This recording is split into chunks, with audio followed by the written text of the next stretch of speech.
Namaste, everyone. I would like to share with you a little bit about the philosophy of karma and how it relates to Jyotisha, also known as Vedic Astrology, the traditional astrology of India.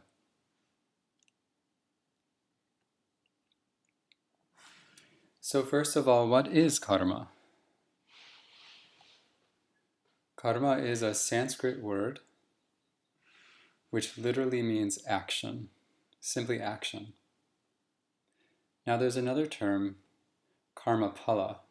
Karma phala is a more specific term for the fruits of action or the results of action. So the law of karma is similar in a sense to Newton's third law of motion. Every action has an equal and opposite reaction. The main idea here is that what we are today and the qualities of our present experience in life is a natural result of the choices we have made in the past, such as in previous lives. Now, according to the tradition as stated in one of the texts, namely the Yoga Sutras, these karmas bear fruits which are either pleasant or painful, caused by merit and demerit. So the idea here is that if someone has performed virtuous or positive actions in the past, the resulting experience will eventually bring pleasure or more pleasant experiences to them, whereas actions which have caused some kind of harm to others or negative actions will ultimately lead to suffering. Therefore, the law of karma teaches us that we are ultimately responsible for our own happiness or our own suffering.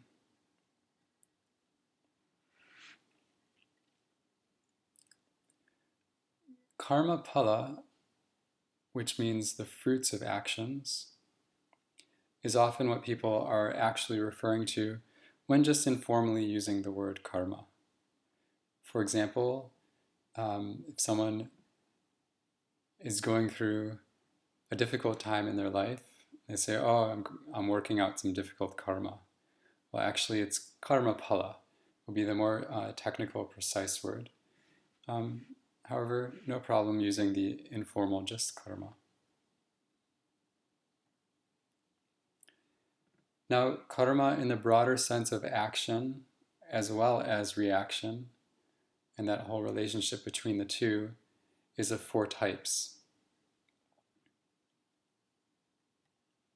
The first kind of karma is called sanchita karma.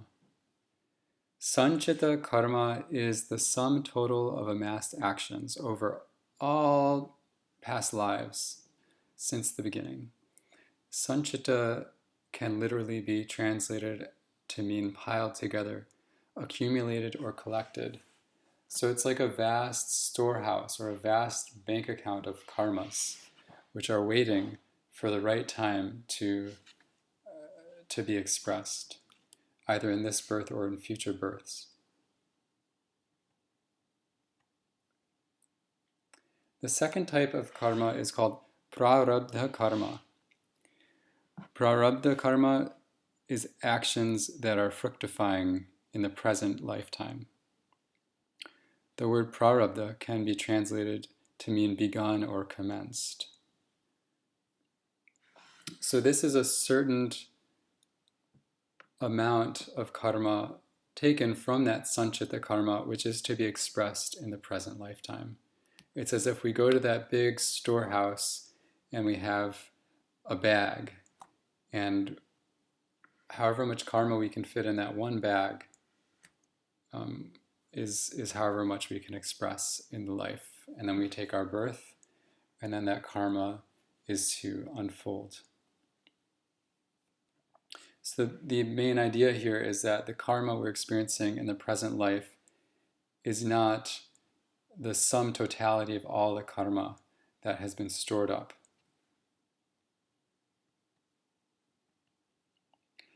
The third type of karma is called kriyamana karma.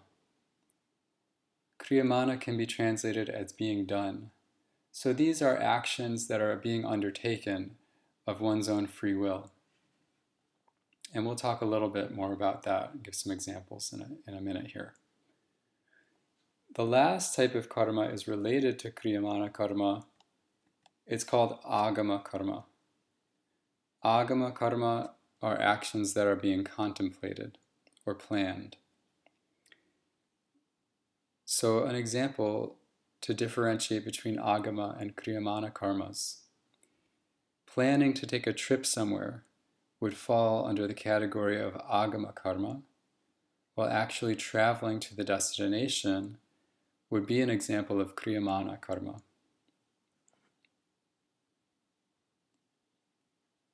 So every action, every concrete action in the world has its origin in an idea, in a plan, in a thought. And so the difference between Kriyamana karma and Agama karma is related to that kind of notion.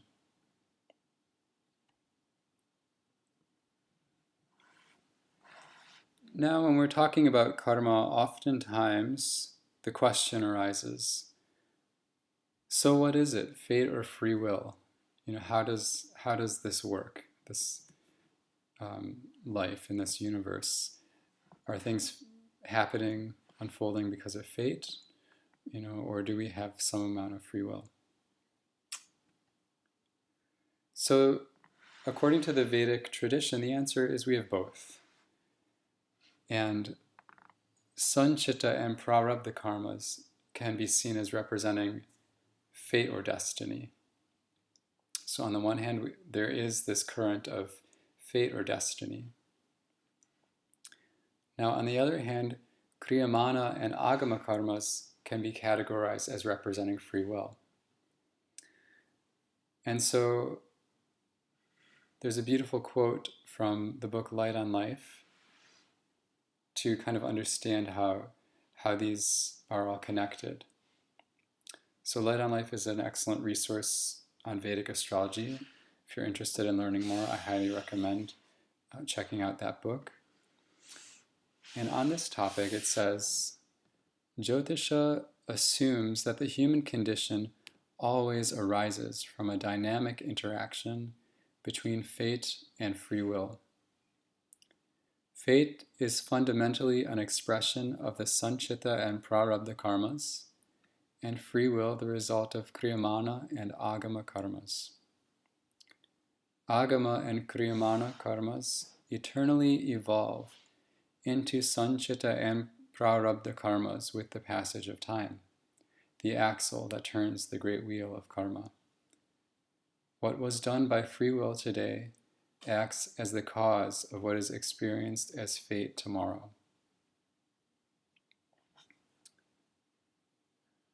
So ultimately, the destiny that we experience, or the fate that we experience, is one of our own creation. And so we truly are the architects of our own fate.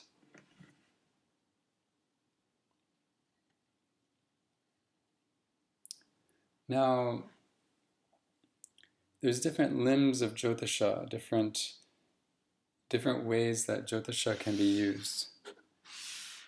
Jyotisha, of course, is the astrology of India, Vedic astrology.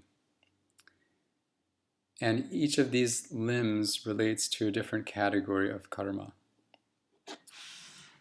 So the birth chart, looking at basically a map of the cosmos at the moment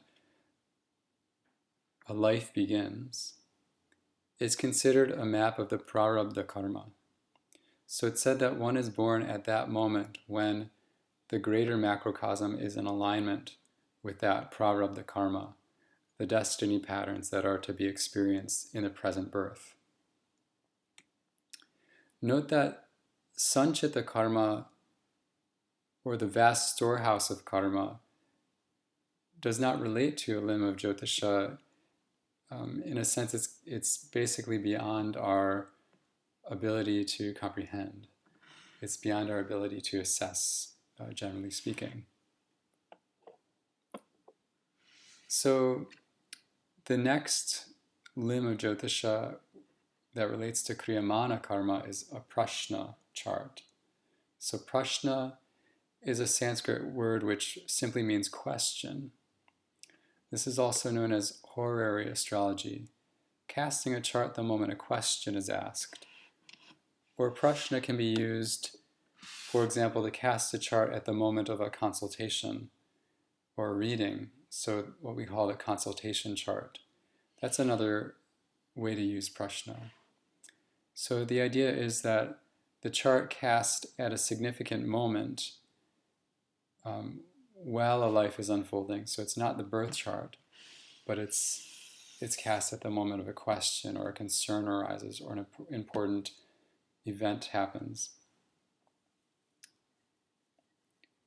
This helps us to understand the flow of Kriyamana karma, where our actions of our own free will have taken us or are taking us at present.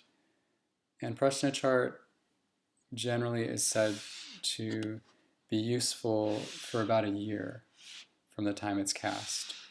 So it's a way to look a little bit more specifically at a year in one's life. Now, a third limb of Jyotisha called Muhurta relates to Agama karma. Another term for Muhurta is electional astrology. What this is selecting a favorable time to begin an important endeavor. And so this relates to Agama in terms of planning or contemplating an action. Some examples of muhurtas could be starting a business. So when's the best time to establish the business? Starting a journey. Marriage muhurta is considered an important use of muhurta. So the beginning of a marriage, to begin that on a favorable day. Other examples could include surgical procedures, an important meeting with a person for the first time. Any kind of important events are uses of muhurta. And so this relates to Agama karma.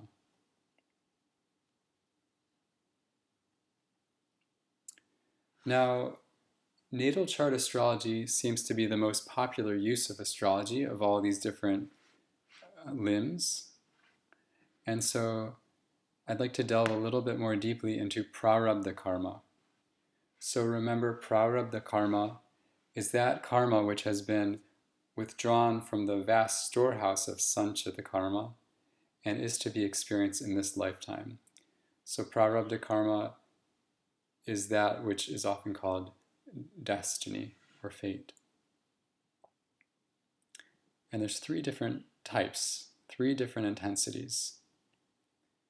The first type of prarabdha karma is called fixed karma. The Sanskrit word for this would be drid. This is karma which has a lot of momentum and is generally unalterable. So drid karma indicates experiences which are fated or destined to manifest.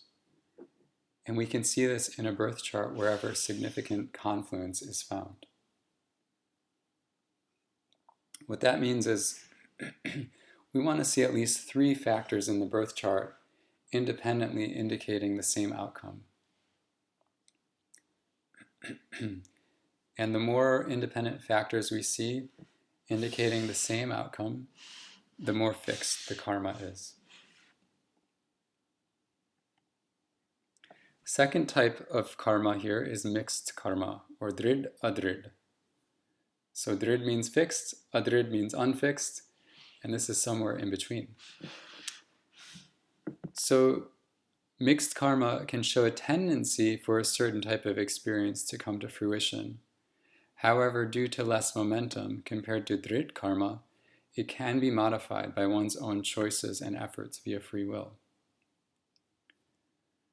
So this is where remedial measures are useful in the context of Vedic astrology.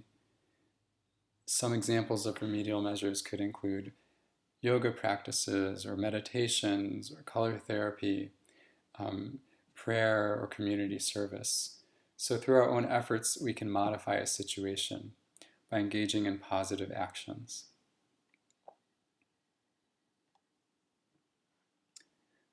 The third and last type of prarabdha karma is called non-fixed karma, or adrid. This is like a blank slate onto which one can write what one chooses. So sometimes maybe a certain house of the horoscope doesn't have any notable patterns one way or the other. It's just kind of a blank slate. And so let's say, for example, indications for health in a chart were like that. Then that means if the individual makes healthy choices, they'll be healthy. If they make unhealthy choices, they'll experience the result of that relatively immediately in their life. So this differs from, for example, if someone had very fixed karma for good health. In that case, they could, eat a lot of junk food, do things that were not conducive to good health, and yet somehow they just seem to have such a strong constitution that they have an experience of health regardless. And so that is kind of a difference here between these varying intensities of karma and how they affect our lives.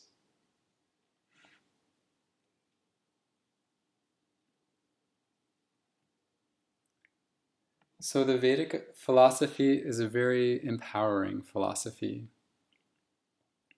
The concept of karma and destiny patterns in no way encourages us towards a state of inertia or resignation.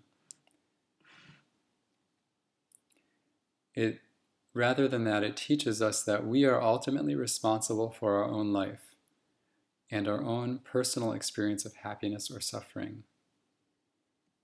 So this really puts us in the driver's seat and gives us the understanding that no one else is to blame, or the world isn't to blame.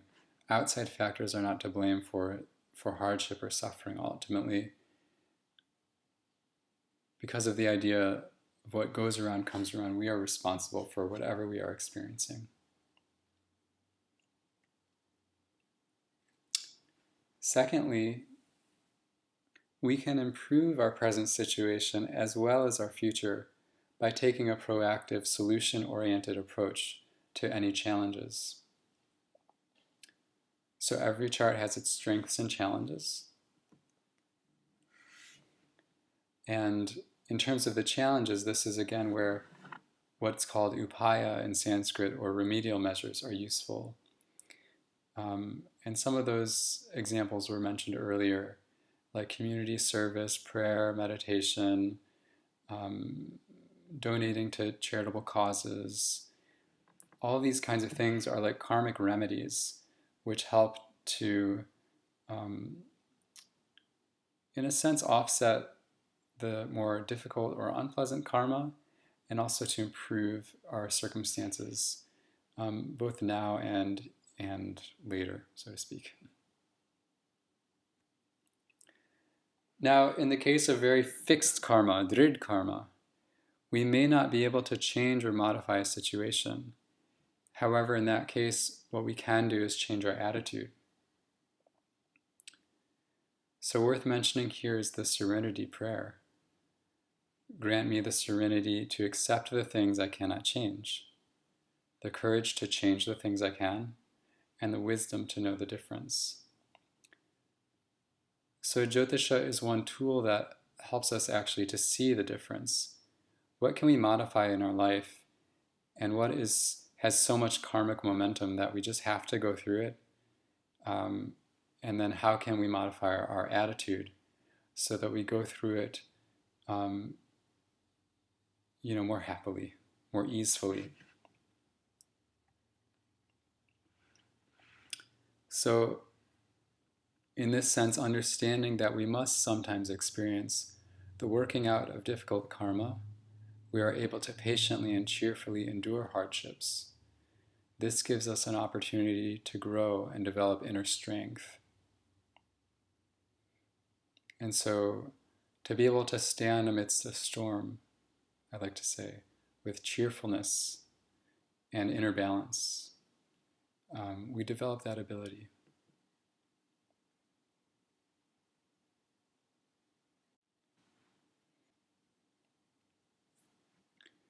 So I'd like to leave you with one final thought related to the law of karma. This is a verse from one of the classical texts of Jyotisha called Phaladipika by Mantreshwara. So in chapter 26, verse 50, it says, Ahimsakasya dantasya dharmarjita dhanasya cha sarvadaniyamasthasya sadasanugraha graha. The planets are always favorable to one who is established in the practice of yama and niyama, is gentle, and earns their money through noble means. So in case the term yama and niyama are not familiar to you, these are virtues which include nonviolence, truthfulness, cleanliness, and so forth. More information can be found about them in any good translation of the Yoga Sutras, which is one of the classical texts of yoga. So the general idea here is live a life of virtue and engage in positive actions, and then the planets will always be good to you. So thank you so much for watching. If you have any questions or comments, please feel free to be in touch. I would love to hear from you. Namaste. Jaya